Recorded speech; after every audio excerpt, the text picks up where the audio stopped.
A little bit about myself. For 35 years, over 35 years, I was a speech-language pathologist in private practice, mostly in Cincinnati, some in South Carolina, and now I live in Philadelphia.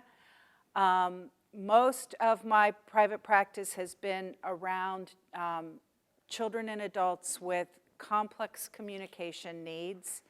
The last 10 years, I've spent a lot of work with doing a lot of work with kids with childhood apraxia of speech and significant motor speech problems, like I have sometimes. And about 6 months ago, I took a job as the director of assistive technology programs at the Institute on Disabilities at Temple University. So it's kind of been an interesting career and one that I wouldn't give up for anything in the world.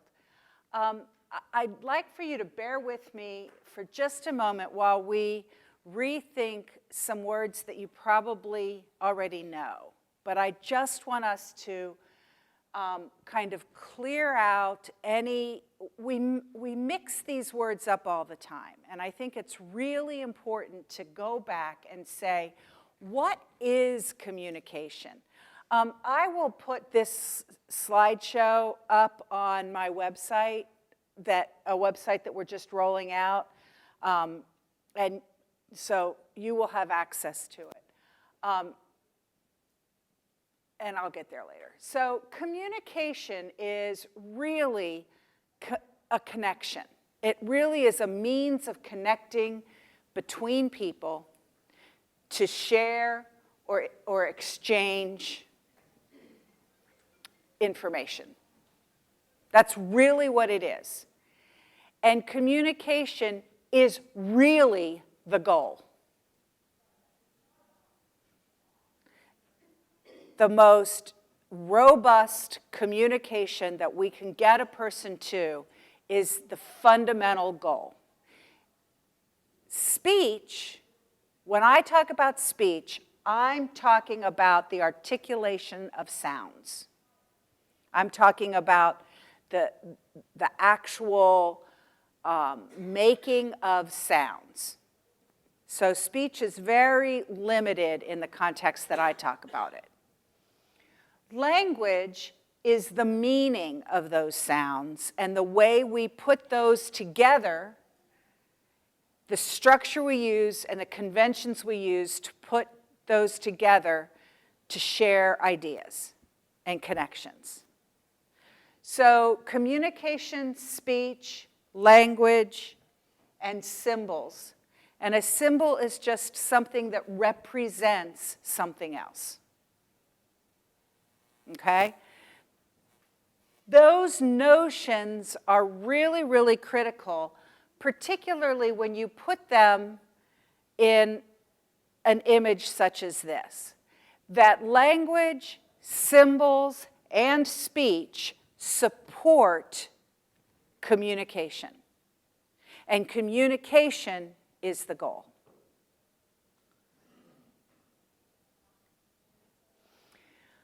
A symbol stands for something else. A TV remote can be watching a TV show. Can you think of another object symbol? A stop sign? Yeah, it's got a lot in it. Okay. How about a roll of toilet paper? What would a roll of if I handed you a roll of toilet paper, what would you think? Yeah, there's a bathroom issue, right? How about a fork? Mm-hmm. How about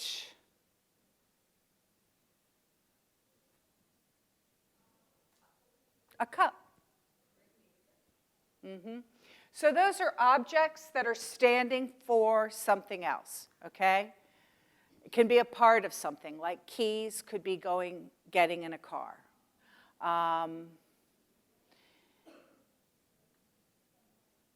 A sock could be getting dressed, okay? The other ones are kind of self-explanatory. So a stop sign is really kind of like a picture, but it also, you know, it's more than a picture in a way. But that's just, so when we're thinking about symbols, symbols are things that stand for something else.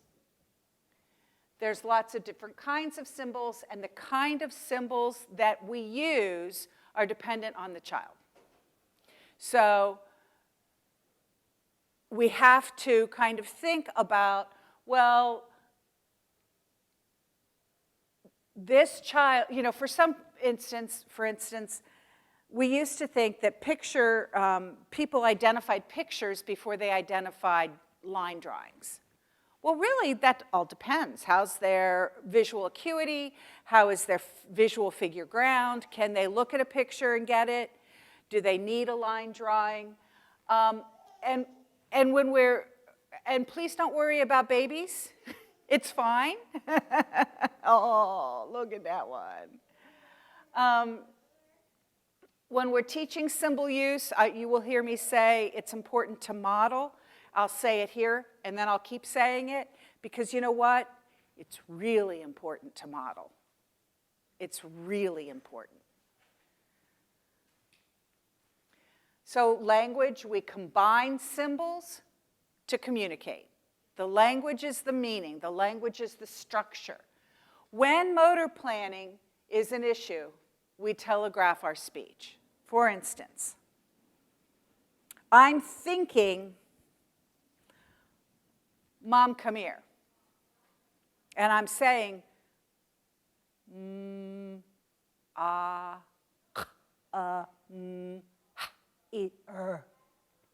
Okay, think about all of those motor planning sequences, okay? So what's easier is to say, mama, mama, mama, mama, mama, or hi, okay? So I'm telegraphing my speech. I'm saying the same syllable over and over and over and over again to mean an idea that is much more sophisticated. Why is that not okay? Well, language development often doesn't flourish under that condition. If all I can say is ma, okay, I can't get the mom come here, Mom did come here, Mom will come here, Mom is here. I can't get the abstraction of the language, and my language development suffers if I'm stuck with ma. Okay? So, let's make our table a little bit more stable. Table stable.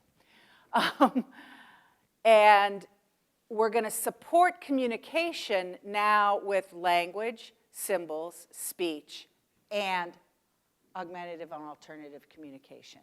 Because we want language and symbols and speech to continue to develop.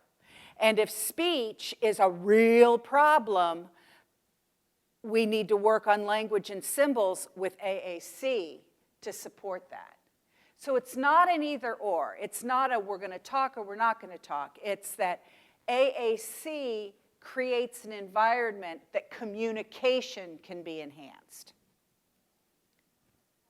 Now, up here, there were two little words underneath those last signs, and they're gone now. Can you think of what those two little words were? Key. Key, what does a light bulb sometimes symbolize? Idea. Or, if I go back, concept. So right now, you've just learned two icons, two new symbols. And when you see that, you might think, oh, that's a key concept, even though the words aren't there.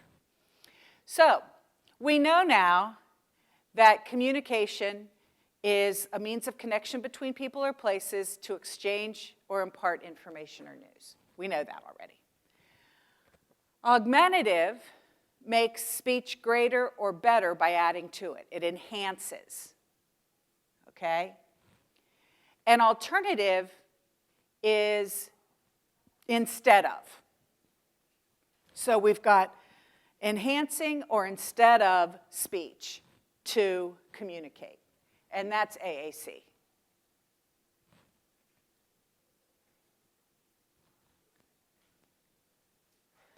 So, AAC is not just an iPad with a cool app on it at all. AAC can be facial expressions.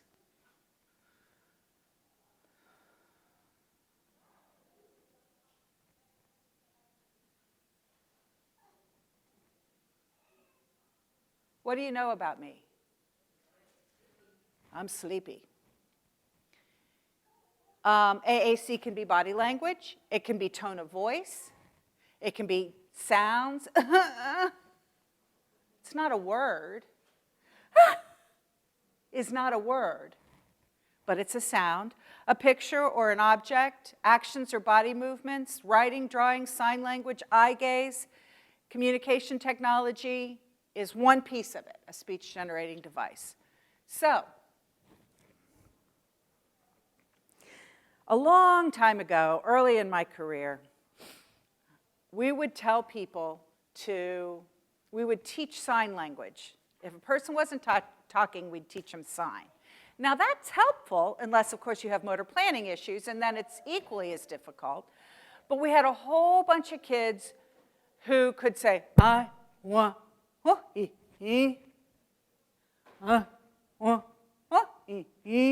every time you'd say, what do you want? They go, and that's all we taught them. So they could do this, right? And all we were teaching them was, gimme, gimme, gimme, gimme, gimme, gimme, gimme, gimme, gimme, gimme, gimme, gimme, gimme. That's it. I want, I want, I want, I want, I want, I want, I want. People communicate for a whole lot more reasons than to say what they want. Why else do people communicate?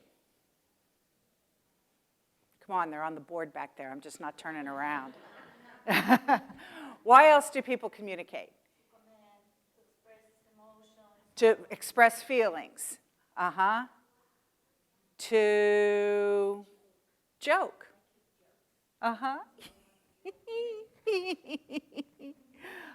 What else? Reminisce, share ideas, comment. Wow. You're not asking for anything. You're just saying, that's really cool, or gross. So we really, especially with the advent of the amount of ABA that's going on, we really teach kids to demand, or to request, or to say, gimme, gimme, gimme, gimme, gimme, gimme, gimme. And while my kids learned to do that, I'm not sure that that's the only thing they need to learn to do. All human behavior communicates. All human behavior communicates. If you sit here and something's going on, something's going on in your personal life, you're going to look different than if you sit here and something else is going on in your personal life. All human behavior communicates.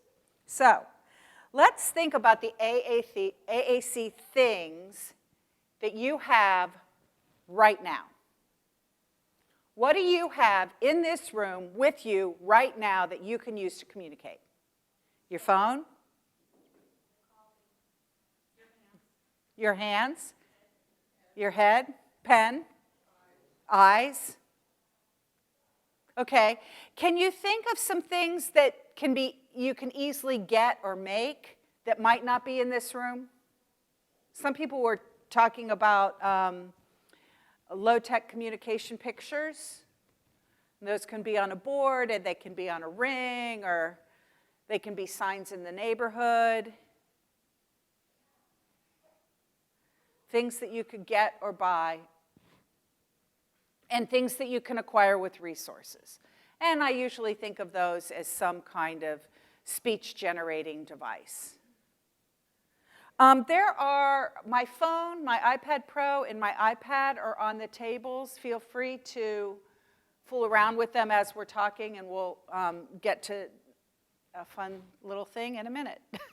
So, children with Mowat-Wilson syndrome, I keep hearing, understand much more than they're able to communicate. Of the people in this room, if you believe that the person who brought you here understands more than they're able to communicate, raise your hand. Okay. Whenever somebody understands more than they can say or more than they can communicate, a speech pathologist has a job to do, and a family has a job to do, and a community has a job to do. Because if people understand, we've got to help them communicate. Our goal is to match communication, expressive communication with receptive communication, at least, and then raise the whole thing up. But when you've got a gap and you've got somebody who is expressing here and understanding here, we have an obligation. We have a moral obligation to close that gap and then raise the whole thing up. Okay? And how are we going to close that gap? Oops. How are we going to close that gap if we don't have speech? If speech is a problem? Well, we're going to have to look at a different way. Because remember, it's not about speech. It's about communication. So with what you have with you, without, there's imaginary duct tape over your mouth, I would like for you to look at the person next to you and to tell them what your name is. Right now.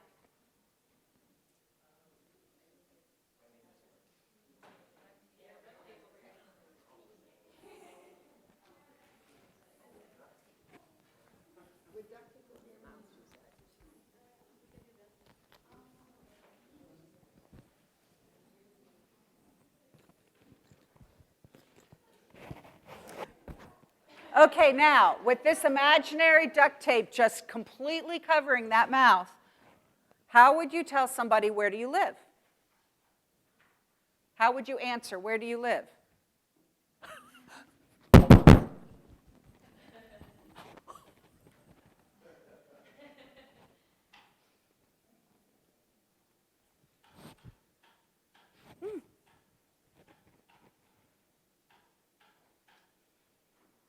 Nobody has a driver's license with them. What about, how are you feeling?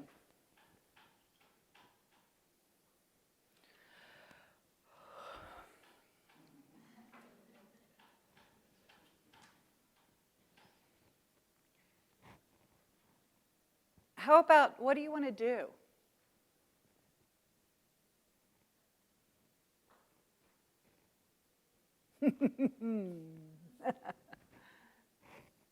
How about, how many people live in your house?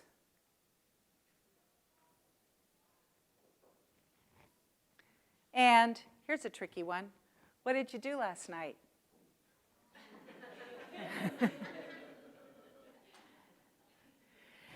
Now, we did that without talking, and what did you do last night is the most abstract thing. It's the most removed in terms of time and space, but we still were able to do it without talking. And remember, communication is the goal. I know a lot more about y'all now, and I know who drank, and I know who swam. And nobody said a word. So, do you know the concept of core vocabulary?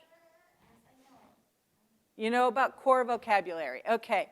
Well, again, what do these symbols mean? You guys learn so quickly. there are two kinds of words that we have in our language and that we use to communicate. We have core vocabulary and we have fringe vocabulary, okay? Core vocabulary are the words that we use 80% of the time. And they're not the sexy words, they're not the fancy words, and they're not what we ask kids to do all day long. Fringe vocabulary are those other words that we learn more and more and more words as we get older that we don't use all of the time, but that have very different, smaller differences. So for instance, working with a little kid, you might say to them, show me the cow. Show me the cow. Get the cow. Moo, cow. Where's the cow? Is cow a core vocabulary word? No. So we spend so much time teaching kids fringe vocabulary and really no time at all teaching them core vocabulary. This next slide is very hard to see, but like I said, it'll be on the website that but this is kind of a 3-year-old's core vocabulary, 100 words. Words like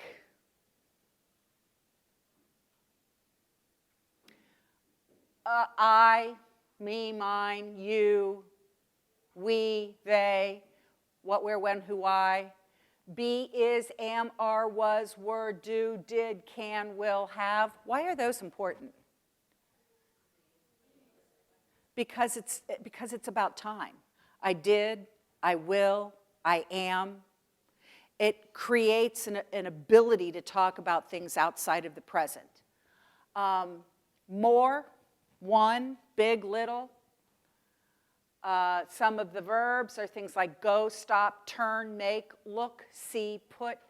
What's not on here that I think should be on here is jump, because I think a lot of little kids, that's part of their core, and it's not really a fringe. Yes or no is up here, yeah.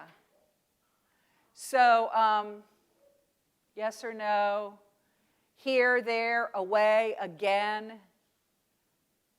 So 80% of what a 3-year-old says come out of here, with only 20% being, I worked with a little girl who loved elevators.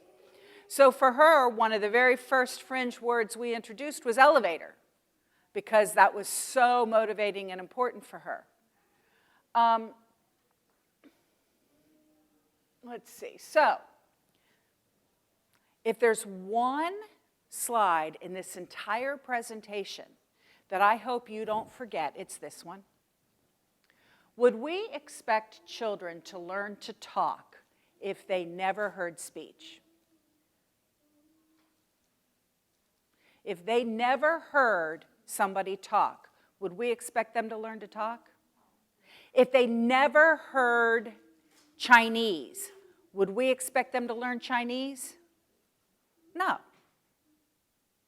Why do we expect children to robustly use AAC if we don't model it to them? We talk to them and expect them to figure out that what they're supposed to do is take something and show us without verbal speech, and that somehow completes a communication cycle. It's kind of nuts. And we've been doing it that way for years.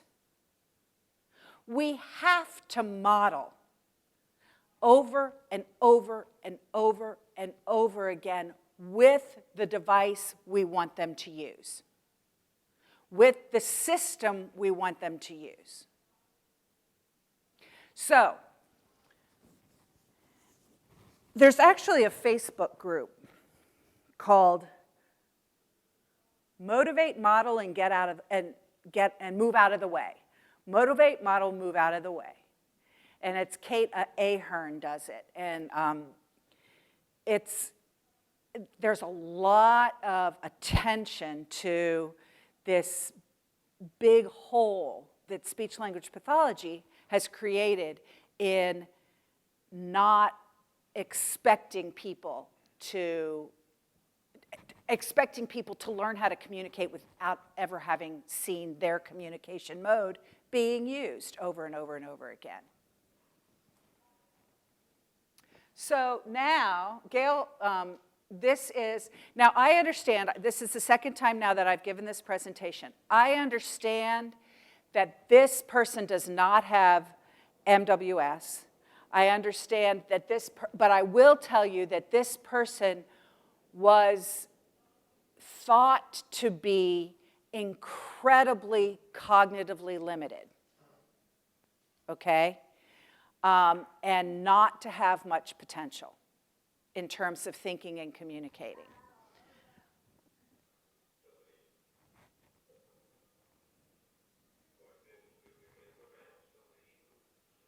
What did he do to get the rats to leave?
She is not saying and touching.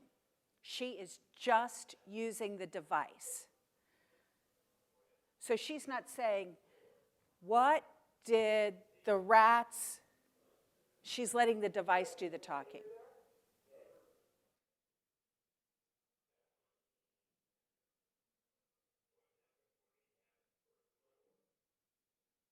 So she generated the question, what happened when he asked for his money? But she never has said those words. The only thing she has said is, are you watching?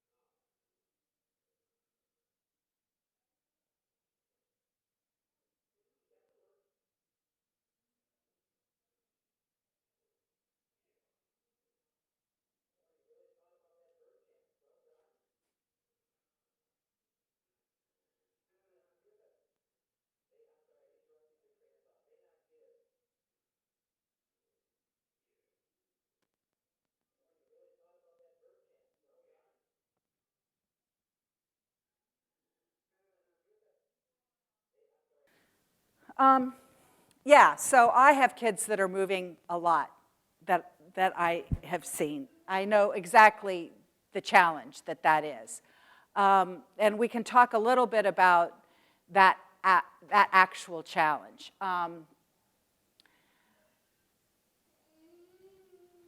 One of the things that I do is I incorporate that moving. So there is a tablet with me at one end, and the kid starts at the other end and runs and slams into me. I mean, I just did this yesterday, and slams into me, and then I grab him, and the device is right there, and I model get up or off or go, and then I let him go, and then he goes away. And then we do that about 3 or 4 times, and then as soon as I grab him, you'll notice that he's looking at the device. And then I'll model. And then the next time, as soon as I grab him, I don't even look at the device, and he will do it. So I'm letting that running around happen, and I'm just very momentarily inhibiting it. And in that moment of inhibiting, that's when the desire to, the intent to communicate is very high, and I've got something else there. That's one way to do it. You're right, this young man has cerebral palsy as well as some other things and doesn't. But the point of this is nobody ever thought that he knew that the reason the Pied Piper, nobody had an idea that he had that level of comprehension. None. That was one point of this. The other point was that when she was modeling for him, she was not also talking. Because when you take a device and you say, let's see, I've got a couple of my devices running around here. If I say, oh, how are you? How are you?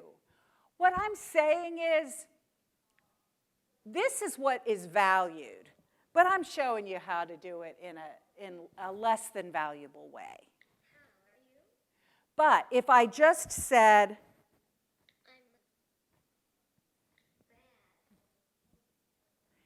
and I don't say anything, then this is elevated in its power.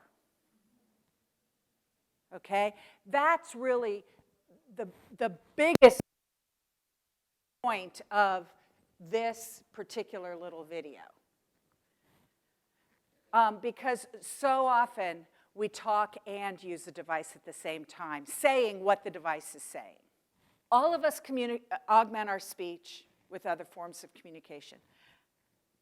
All of us use alternatives to speech to communicate. How many people in this room use text messaging? That's AAC, you guys. You're all proficient AAC users, and you didn't even know it. But some of us use AAC to communicate all of the time. That's the only difference. We all use AAC. This is a little boy with apraxia. I want to be aware of the time. When is this session over? 12, okay. We're going to skip this one. This little guy is just using both signs and his device to ask for cheese and crackers and milk. And he does it very well. And his mom is accepting both signs. It doesn't matter. Again, we're supporting communication. So if now she did say, you forgot to say please, and he signed please, and she said, show me please. And that's okay in the bigger context, you know. I might have said, well, he already said please once. Now you're making him say it 50 million ways. But, you know, that's okay. I have a video that at the end, if you guys want to see a little boy yesterday who was also doing the running, but was also learning the core word different by wanting a different song played. So this is the website, aaccommunity.net, that you will be able to find this presentation. It's not there now, but it will be. It is a brand new website we're just rolling out. Feel free to go to it and look at it and ask a question or share any ideas that you may have. One of the things that we were talking about in the break in between is I understand that sometimes kids have a difficult time isolating a point and use kind of more of a whole hand approach. One of the ways that I worked with a little boy with Joubert syndrome, and we finally used a sock because it was, and just poked a hole in the sock and put the sock on him, so to isolate that one finger. And he lives in Dubai and only comes to the States in the summer. And his mom did it for just a couple of months, and he was able to isolate and now has a very, very good point. And he's the kind of, his movement reminds me of a lot of the kids I've seen around here. AAC Community is a good resource. Let me also tell you a little bit about ATAP, because I didn't know this existed until I got this new job. In every single state, there is an Assistive Technology Act program. I'm now in charge of the one in Pennsylvania, and I didn't know it existed, okay? Every single state gets money from the federal government and from the state government to do demonstrations, lending libraries, and a variety of other things for people with disabilities in their state. In Pennsylvania, we have 9 regional centers. We have 1 main lending library that things are shipped out from, and people can try out Tobii Dynavox eye gaze devices, iPads with, they can try all this stuff. The idea is try before you buy, okay? If you go to this link at the bottom, ataporg.org/programs, it's a list of all of the states and where your program is. So it's actually a pretty cool thing. It's a pretty cool thing. What changed 7, 8 years ago in our world of technology? Huge change. iPads. This model is like 25 years old, and the idea was that when you were going to spend $10,000 or $15,000 on a dedicated speech-generating device, you needed to try out a lot of different things before you decided what you were going to spend your money on. That is kind of an outdated model because, frankly, most people have tablets now, and most people can, if somebody can directly point to something, get something much less expensive. But this program kind of came out of the try before you buy comparison shopping model for this very expensive equipment. To talk about funding for a minute, though, you can get public funding. Your school district will buy it, but it will belong to the school district, and it will go back to the school district. They often can't send them home in the summer. Medicaid, including waivers, will buy them. I know in Pennsylvania, we just passed in 2015 that they will now buy tablets. Before, they would only buy dedicated speech-generating devices. OVR is a really good place to get AAC if there's any chance you can make a good case there. And some other public funding choices. Privately, though, insurance will pay for them often. But the one that I think is more interesting is crowdfunding. I have been very successful in encouraging families to set up a GoFundMe page for birthdays and Christmas and Hanukkah. If family members don't know what to get your child, they can throw their money into a GoFundMe page for technology that they need. And that's the way to go. If you can figure out a way to get a tablet with a $300 app, then you have complete control over it. And the school can't take it away, and Medicaid, you can only get one every 5 years. You can request anything, and you can ask for them to learn anything. I will tell you that people in schools are human beings, and they do things the way human beings do things, and that is if they know Prolo-Quo, they're going to recommend Prolo-Quo. If they know Go Talk Now, everybody in the school is going to be using Go Talk Now. If they know Touch Chat HD with word power, that's what everybody's going to use. That's just human nature.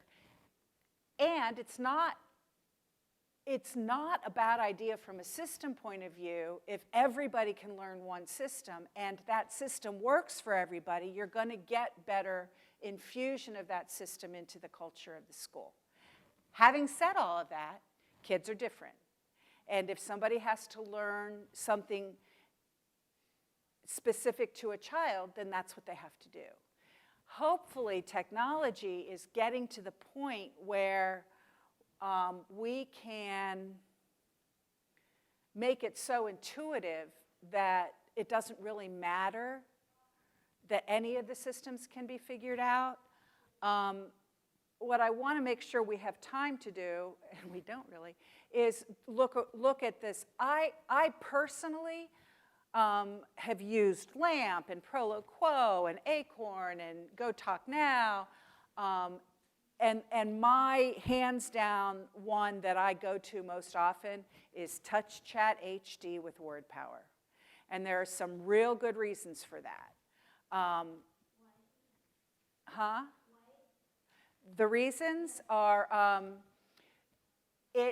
it's what's on all of these different devices, but it looks different on each device because it has so many different vocabularies, number one. So you can start with like a 4-icon screen if you want to. I started with a 20-icon screen and then 3 weeks later moved to a 60 for a little boy that I see. So it's got a lot of, it grows with a person, number one. Number two, it's generative and predictive. Just like when you're texting and the words pop up that you think you're going to want to say, this does it with picture icons. So if you say turn, the next choices that pop up are it off, it on, around. So it predicts what you probably want to say if you're picking the word turn. Touch Chat HD with word power. And yeah, and it's $300. I mean, it's expensive. And you want the word power because that's the one, that's the piece that makes it predictive. Touch Chat HD with word power. So it's just a couple minutes after noon. I certainly can stick around and answer questions, and please take a look at those devices. And before we break up, on behalf of the foundation, I wanted to present you this plaque to thank you for sharing with us and coming to our conference. I appreciate it. This is a little stain. Ah, how wonderful. Thank you so much. Thank you. It's been a pleasure.